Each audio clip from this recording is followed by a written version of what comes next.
آج آئے ہم خدا کے کلام کو عنوان ثبوت کہ ہم خدا کے فرزند ہیں کے تحت آپس میں بانٹتے ہیں۔ اس عنوان کے ذریعے ہم فسح کی سچائی کے بارے میں سیکھتے ہیں۔ اس زمانے میں ایسی آفتیں جو ہم نے پہلے کبھی نہیں سنی واقعی رونما ہو رہی ہیں، حتیٰ کہ جب بلائے عظیم آتی ہے تو خدا نے اپنے لوگوں سے وعدہ کیا ہے کہ کوئی آفت ان لوگوں کے خیمے کے نزدیک نہ آئے گی جو نئے عہد کی فسح کی سچائی میں ہیں۔ آپ کتنے شکر گزار ہیں۔ آج یہ دنیا آفتوں سے بھری پڑی ہے۔ اب جبکہ بلائے عظیم آتی ہے تو کیا یہ نئے عہد کی فسح کی سچائی نہیں ہے جس کی سب سے زیادہ ضرورت ہے؟ خروج کی کتاب میں پیلوٹوں کی ہلاکت 10ویں آفت تھی اور 8ویں آفت ٹڈیوں کی تھی۔ دنیا کی آبادی اب 7.7 ارب ہے۔ یہ خبر دی گئی تھی کہ مشرقی افریقہ میں صومالیہ اور کینیا سے 4 کھرب ٹڈیاں، ایشیا میں ایران اور پاکستان اور چین کی طرف آ رہی ہیں۔ جب وہ چین میں پہنچتی ہیں تو اس وقت وہ آغاز کی تعداد سے 500 گنا بڑھ جائیں گی۔ اگر 4 کھرب ٹڈیاں 500 گنا بڑھ کر پھیل جائیں تو کیا یہ بہت بڑی تعداد نہیں ہے؟ ٹڈیوں کا ایسا بڑا غول فصلیں کھا رہا ہے۔ حتیٰ کہ اس کے علاوہ کیا لوگوں کے لیے افریقہ میں رہنا مشکل نہیں ہے؟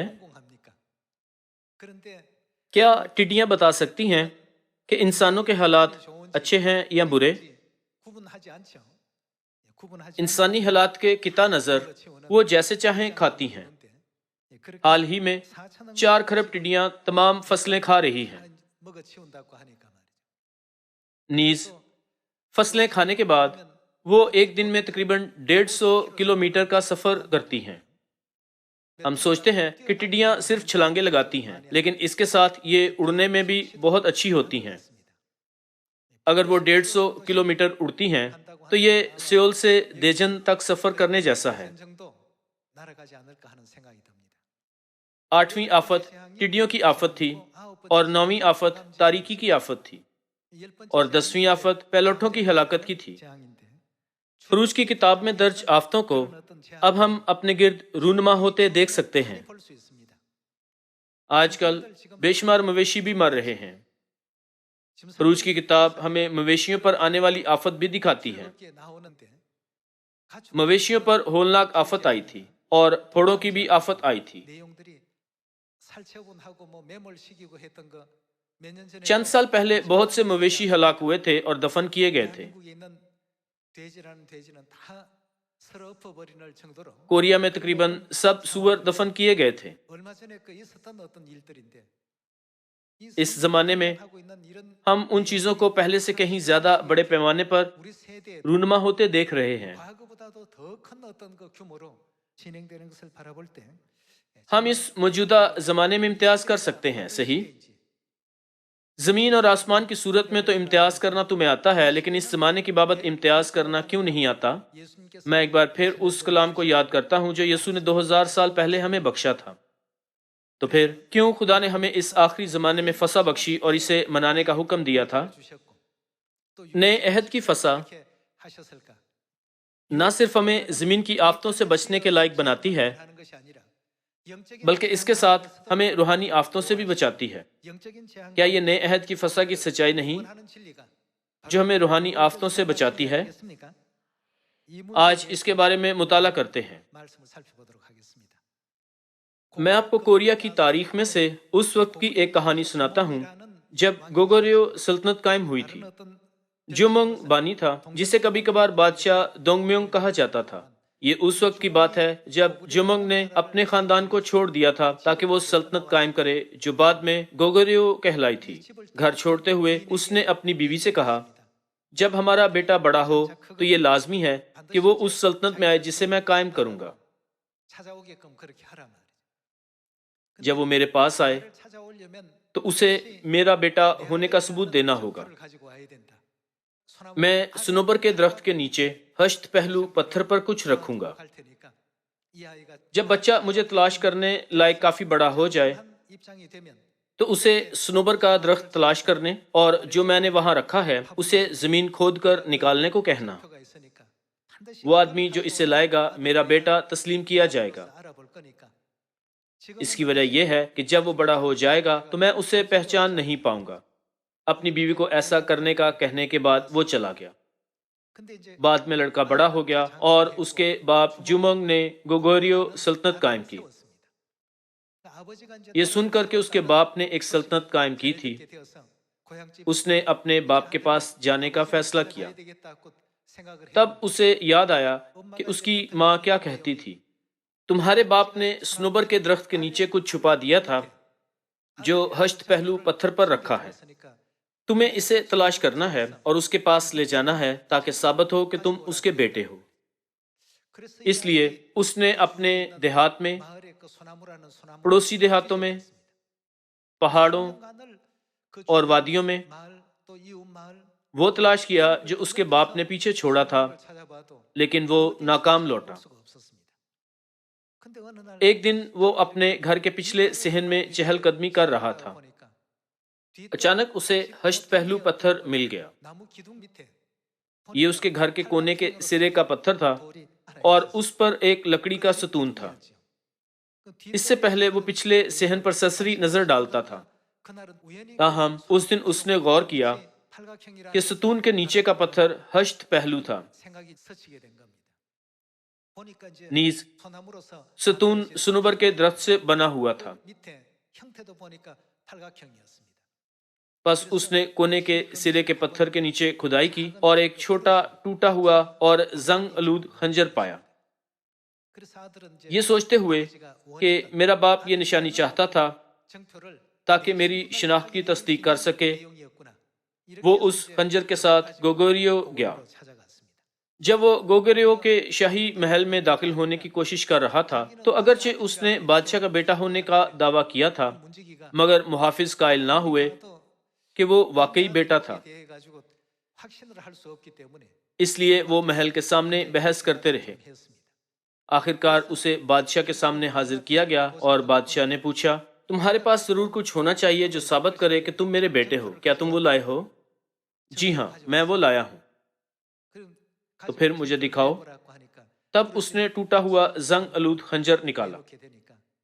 جب بادشاہ نے ٹوٹے ہوئے خنجر کو اس کے دوسرے حصے سے ملایا تو یہ بالکل ایک خنجر بن گیا۔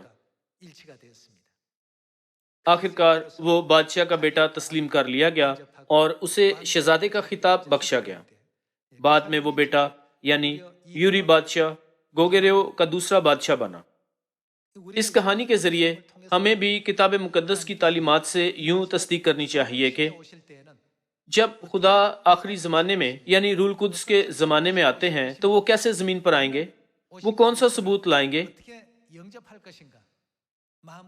ہمیں آنے والے مسیح کو کیسے قبول کرنا چاہیے اور انہیں قبول کرنے کے لیے ہمارا ایمان کیسا ہونا چاہیے۔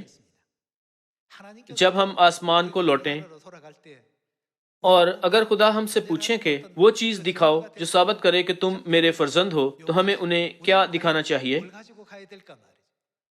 کس چیز کے ساتھ ہم پر اعتمادی سے کہہ سکتے ہیں کہ باپ میں آپ کا بیٹا ہوں؟ جب خدا اس ثبوت کے بارے میں پوچھیں اور اگر کوئی کہے خداوند میرے پاس اتوار کی تعظیم کرنے کا ثبوت ہے، تب خدا کیا جواب دیں گے؟ میری کبھی تم سے واقفیت نہیں تھی، یہ ہرگز میرا بیٹا ہونے کی شناخت نہیں کر سکتا، یہ وہ ثبوت نہیں جو میں چاہتا ہوں۔ شاید دوسرا شخص کہے کیا یہ کرسمس نہیں، یہ نہیں ہے۔ سلیب کے بارے میں کیا کہیں گے؟ یہ بھی نہیں ہے۔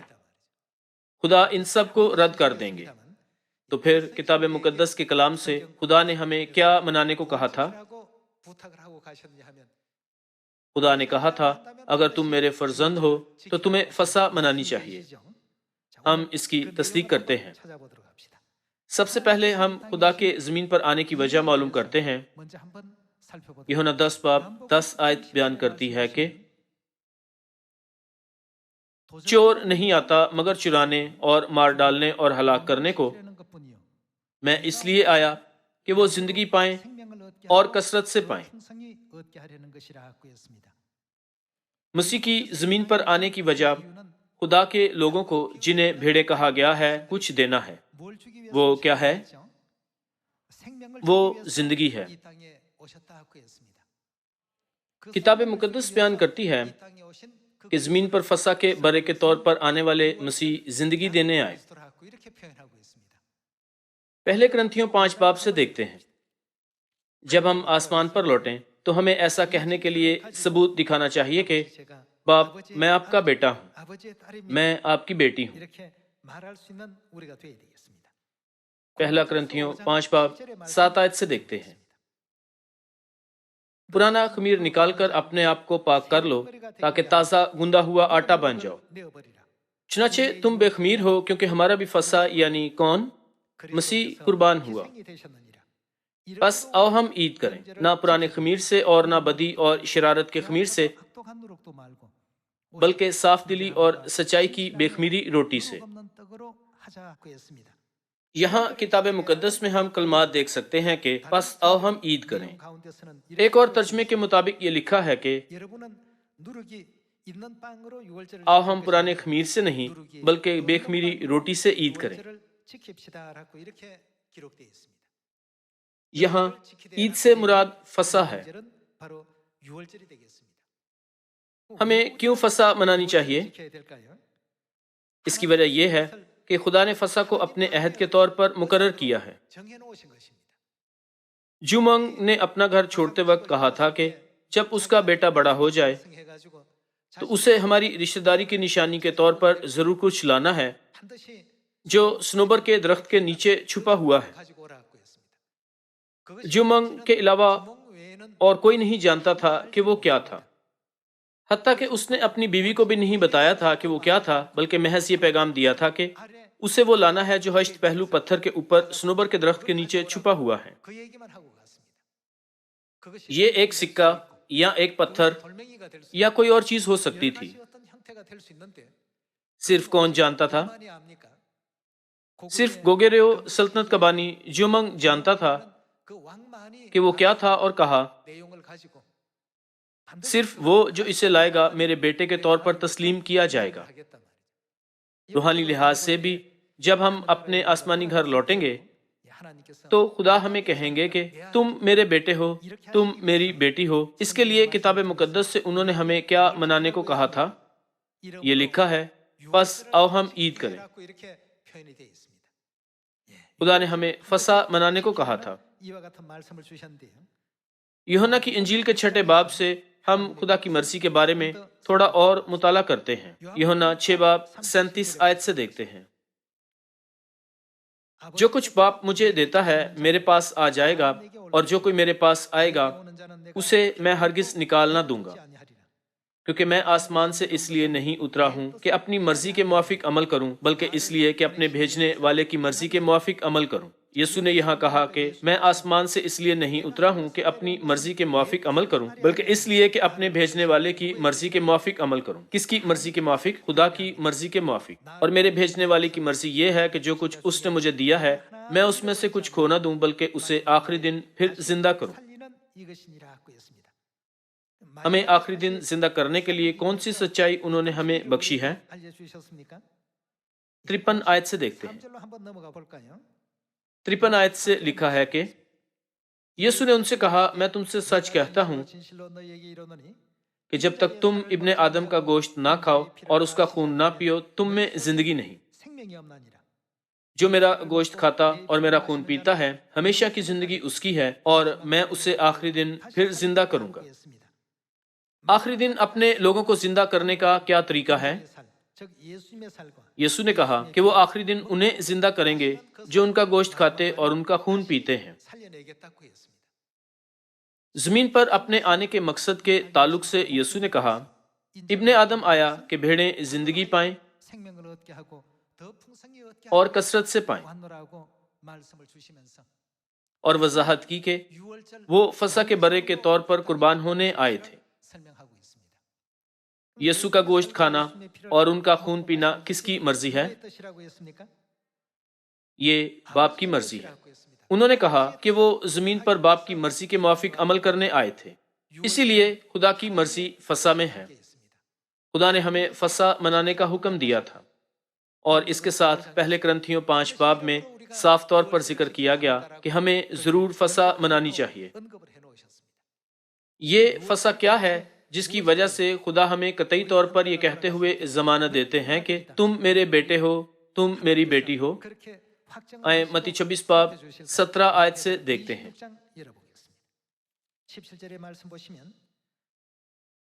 اور عید فطیر کے پہلے دن شاگردوں نے یسوع کے پاس آ کر کہا، تو کہاں چاہتا ہے کہ ہم تیرے لیے فسح کھانے کی تیاری کریں؟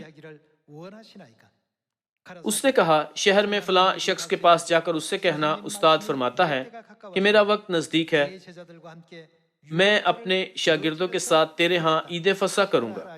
اور جیسا یسوع نے شاگردوں کو حکم دیا تھا، انہوں نے ویسا ہی کیا اور فسح تیار کیا۔ 26 آیت سے دیکھتے ہیں، جب وہ کھا رہے تھے تو یسوع نے روٹی لی اور برکت دے کر توڑی اور شاگردوں کو دے کر کہا، لو کھاؤ، یہ میرا کیا ہے؟ یہ میرا بدن ہے۔ فسح کی روٹی کے حوالے سے یسوع نے کہا، یہ میرا بدن ہے۔ 27 آیت دیکھتے ہیں، پھر پیالہ لے کر شکر کیا اور ان کو دے کر کہا، تم سب اس میں سے پیو۔ فسح کی مے کا پیالہ لے کر انہوں نے شکر کیا اور کہا، اس میں سے پیو۔ 28 آیت بیان کرتی ہے کہ کیونکہ یہ کس کا خون ہے؟ میرا وہ عہد کا خون ہے جو بتھیروں کے لیے گناہوں کی معافی کے واسطے بہایا جاتا ہے۔ یوحنا 6 باب میں یسوع نے کہا، جو میرا گوشت کھاتا اور میرا خون پیتا ہے، ہمیشہ کی زندگی اس کی ہے اور میں اسے آخری دن پھر زندہ کروں گا۔ دوسرے الفاظ میں، جو فسح کی روٹی کھاتا اور فسح کی مے پیتا ہے، اسے کچھ بخشا جائے گا۔ وہ کیا ہے؟ وہ ہمیشہ کی زندگی ہے۔ اگر ہم نہ کھائیں اور نہ پئیں تو ہم کیا پانے سے قاصر رہیں گے؟ ہم زندگی پانے سے قاصر رہیں گے۔ یہ زندگی کا اصول یعنی زندگی کا قانون ہے جسے یقینی طور پر 2000 سال پہلے یسوع نے قائم کیا تھا۔ یسوع نے وعدہ کیا ہے کہ جو کوئی ان کا گوشت کھاتا اور ان کا خون پیتا ہے، ہمیشہ کی زندگی اس کی ہے اور وہ اسے آخری دن پھر زندہ کریں گے۔ اسی لیے انہوں نے کہا تھا، یہ میرا عہد کا خون ہے۔ نئے عہد کی فسح میں وعدہ ہے کہ خدا ہمیں آسمان کی بادشاہی میراث میں بخشیں گے، اور یہ وعدہ ہے کہ ہم بادشاہی کی میراث پانے والوں کو خدا آفتوں سے ضرر نہیں پہنچنے دیں گے۔ جیسے جمنگ نے اپنے بیٹے کو بڑے ہونے کے بعد ٹوٹے ہوئے اس خنجر کے ساتھ اپنے تک پہنچنے دیا جو اس کے بیٹے کی شناخت کروائے، اسی طرح خدا نے ہمیں بھی کسی چیز سے اپنی شناخت بخشی جب وہ زمین پر آئے تھے۔ یہ کیا ہے؟ یہ فسح ہے۔ کیا ثابت کرتا ہے کہ ہم خدا کے بیٹے اور بیٹیاں ہیں؟ یہ فسح ہے۔ خدا نے ہمارے اندر کیا رکھا ہے؟ کیا یہ خدا کا گوشت اور قیمتی خون نہیں ہے؟ اس ثبوت کے پاس نہ ہونے کے باوجود اگرچہ لوگ آئے خداون کہیں، نبوت کریں، بدروہیں نکالیں اور خداون کے نام سے کئی معجزات دکھائیں، پر خدا انہیں ہرگز قبول نہیں کریں گے۔ ہمارے پاس یہ ثبوت یعنی عہد کا وہ نشان ہونا چاہیے جو خدا چاہتے ہیں کہ ہمارے پاس ہو۔ وہ نشان کیا ہے؟ وہ مسیح کا گوشت اور خون ہے۔ جیسا خدا نے کہا تھا کہ میں تم میں قائم رہوں گا اور تم مجھ میں، جن میں یہ ثبوت ہے وہ خدا کے بیٹے اور بیٹیاں بنیں گے۔ اسی لیے خدا نے ہمیں آگاہ کیا کہ ہم ان کے فرزند ہیں۔ کیا ایسا نہیں؟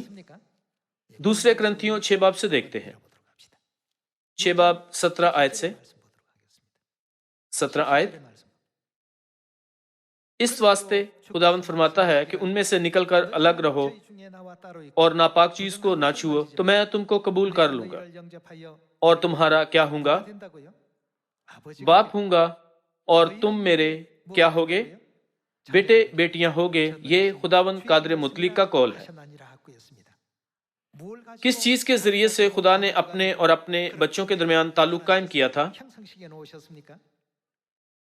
فسح کے ذریعے۔ خدا نے یہ تعلق فسح کی روٹی اور مے کے ذریعے قائم کیا تھا، جو کہ خدا کا پاک بدن اور خون ہے۔ کیا انہوں نے نہیں کیا تھا؟ اور انہوں نے اسے عہد بنایا۔ یہ شیطان کی دنیا میں ہرگز سمجھا نہیں جا سکتا۔ یہ بالکل ایسے ہی ہے کہ جیسے کسی نے اپنے بیٹے کے لیے سنوبر کے درخت کے نیچے کچھ چھپایا تھا اور اس کے بارے میں صرف وہی جانتا تھا۔ کیا ہوتا اگر کوئی اور بادشاہ کے ارادے کو جان لیتا اور اس سے ملتا جلتا کچھ لے آتا؟ کیا ہوتا اگر وہ تانبے کا سکہ یا ایک آدھا آئینہ لے آتا؟ کیا وہ اس کا بیٹا تسلیم کیا جاتا؟ کوئی بھی بادشاہ کے بیٹے کے طور پر اس چیز کے علاوہ کوئی اور چیز لانے سے تسلیم نہیں کیا جائے گا جس سے بادشاہ نے عہد باندھا تھا۔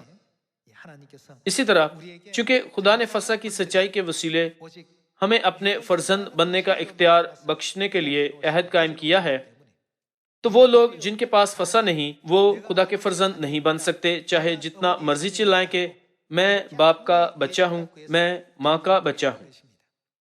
ہمیں سمجھنے کی ضرورت ہے کہ کیوں خدا نے کہا تھا کہ پس آؤ ہم فسح منائیں۔ ہمیں ضرور فسح منانی چاہیے، چونکہ ہمارا فسح کا برا مسیح قربان ہوا، تو فسح کے وسیلے ان کے قیمتی خون کی قربانی کے فضل سے ہمیں ملوث ہونا چاہیے تاکہ ہم خدا کے فرزند بن سکیں۔ اسی لیے خدا نے ہمیں فسح کی روٹی کھانے اور فسح کی مے پینے کو کہا، اور خدا نے آفتوں کے بارے میں ان کے لیے کیا وعدہ کیا تھا جن پر فسح سے مہر ہوئی تھی؟ خدا نے وعدہ کیا تھا کہ آفتیں ان کے اوپر سے گزر جائیں گی۔ عبرانیوں 11 باب 28 آیت دیکھتے ہیں۔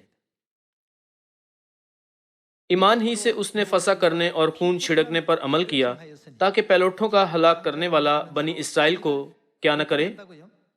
ہاتھ نہ لگائے۔ اس کا کیا مطلب ہے کہ وہ انہیں ہاتھ نہ لگائے گا؟ اس کا مطلب ہے کہ جب ہلاک کرنے والے فرشتے مصر میں سب گھروں پر آفت لائے تھے تو وہ ان گھروں کے اوپر سے گزر گئے تھے جنہوں نے فسح منائی تھی۔ کیا ایسا نہیں؟ یہ صاف صاف لکھا ہے کہ جب فسح منانے کے لیے ہمارا ایمان ہو تو سب آفتیں اوپر سے گزر جائیں گی۔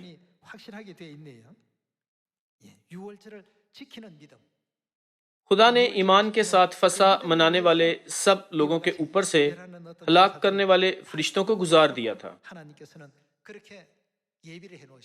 اس کی وجہ یہ ہے کہ فسح منانے والے خدا کے فرزند ہیں۔ اگر ہلاک کرنے والے فرشتے خدا کے فرزندوں کو ہاتھ لگائیں گے تو وہ بڑی مصیبت میں پڑ جائیں گے۔ اس لیے خدا نے انہیں لوگوں کے اوپر سے گزار دیا تھا۔ کرونا وائرس کے تصدیق شدہ مریضوں کی تعداد بہت زیادہ بڑھ چکی ہے۔ بے شک ہمارے سیون کے اراکین کو بھی محتاط رہنے کی ضرورت ہے، لیکن ہمیں بہت زیادہ خوف کرنے یا ضرورت سے زیادہ محتاط رہنے کی ضرورت نہیں ہے۔ خدا ہمیشہ ہمارے ساتھ ہیں، ہماری حفاظت کرتے اور ہماری مدد کرتے ہیں۔ کیا وہ نہیں کرتے؟ چونکہ ہمارے پاس خدا کے فرزند ہونے کا اختیار موجود ہے اور ہم ہمیشہ نئے عہد کی فسح کی سچائی میں رہتے ہیں، تو آئیں ہم اپنی باقی زندگی میں باپ اور ماں کے بیٹے اور بیٹیاں ہونے کا اپنا فخر کبھی بھی نہ کھوئیں۔ آپ اعتقاد رکھ سکتے ہیں کہ آپ فسح کے نشان کے ساتھ واپس آسمان پر جا رہے ہیں، اور یہ وہ ثبوت ہے جو ہم باپ کو دکھا سکتے ہیں۔ اگر آپ اس بات پر اعتقاد رکھیں تو آپ کتاب مقدس کی تمام تعلیمات پر پورا اتریں گے۔ ہم اس عہد کے ساتھ آسمان پر لوٹیں اور آسمان کی ابدی بادشاہی میں بڑی عزت کے ساتھ داخل کیے جائیں۔ بالکل 8ویں آفت کی طرح آج 4 کھرب ٹڈیاں موجود ہیں۔ اس کے بارے میں خبریں کرونا وائرس کی وجہ سے دب گئی ہیں، لیکن دراصل یہ تمام خبروں میں سب سے اوپر ہے۔ اس کے متعلق آپ آن لائن اور یوٹیوب پر بھی آرٹیکل دیکھ سکتے ہیں۔ اگر وہ 4 کھرب ٹڈیاں یہاں اڑیں تو آسمان ان سے ڈھک جائے گا۔ اب حقیقت میں 4 کھرب ٹڈیاں کہیں اڑ رہی ہیں۔ یہ واقعی ٹڈیوں کی آفت ہے، کیا ایسا نہیں؟ یہ 8ویں آفت تھی جو مصر پر لائی گئی تھی۔ اس سے پہلے اس ملک میں ایک آفت مویشیوں کی ہلاکت کی تھی۔ اب یہ ایسا زمانہ ہے جس میں یقیناً فساد درکار ہے۔ اگر وہ آفتیں رونما ہوں تو ہمیں بالکل ڈرنے کی ضرورت نہیں ہے، کیونکہ ہم ہمیشہ خدا کی حفاظت میں خدا کے ساتھ رہتے ہیں۔ ضرور ہمارا ایسا ایمان ہونا چاہیے۔ اب ہم بخوبی فسح کی تیاریاں کر رہے ہیں جیسے خدا نے ہمیں حکم دیا تھا، چونکہ یہ وہ سچائی ہے جس سے ہم آفتوں سے بچ سکتے ہیں۔ تو کتاب مقدس کی 66 کتابوں سے ہمیں ایک بار پھر اپنی سچائی کی تصدیق کرنی چاہیے، اور سچائی کو یعنی نئے عہد کی فسح کو ہماری رہنمائی کرنے پر آسمانی باپ اور ماں کو ابدی جلال اور عزت دیں۔ جیسا کہ خدا نے کہا تھا کہ تیرے اعتقاد کے موافق تیرے لیے ہو، تو ہمیں صرف فسح کی روٹی اور میں کھانے کا عمل نہیں کرنا، بلکہ ایمان سے ایمان سے ایمان سے، یہ سب عبرانیوں 11 باب میں درج ہے، کیا ایسا نہیں؟ ہمیں ضرور ایمان رکھنا چاہیے۔ ہمارے خدا نے آسمانوں اور زمین اور اس میں سب چیزوں کو بنایا ہے، اور وہ صیون کے سب فرزندوں کی حفاظت اپنی آنکھ کی پتلی کی طرح کرتے ہیں۔ ہمیں اس بات پر پختہ اعتقاد رکھنا چاہیے۔ ہم یہ اعتقاد بھی رکھیں کہ ہم سب نئے عہد کی فسح کی سچائی کے ساتھ آسمان کو لوٹیں گے، اور باپ ہمیں پہچانیں گے اور ہمارا خیر مقدم کریں گے۔ ہم اس اعتقاد میں پختہ رہیں۔ اب بھی ہمارے خاندانی اراکین، پڑوسی، رشتہ دار اور دوست ہیں جو اس سچائی میں نہیں آئے ہیں۔ اس سال کیا ہمیں جلد فسح کی منادی نہیں کرنی چاہیے؟ اس زمانے کے کئی نشانات ہمیں ترغیب دیتے ہیں کہ ہم انہیں فسح سے آگاہ کریں۔ مل کر نئے عہد کی فسح مناتے ہوئے ہم سب خدا کی نگہبانی میں رہیں۔ ایسا کر کے ہم سب اکٹھے ہاتھ میں ہاتھ ڈالے واپس اپنے گھر آسمان کو چلیں، یہ امید کرتے ہوئے کہ ہم ایسے دل کے ساتھ فسح کی تیاریاں کر سکتے ہیں۔ میں آج کا واعظ ختم کرتا ہوں۔ آپ کا بہت شکریہ۔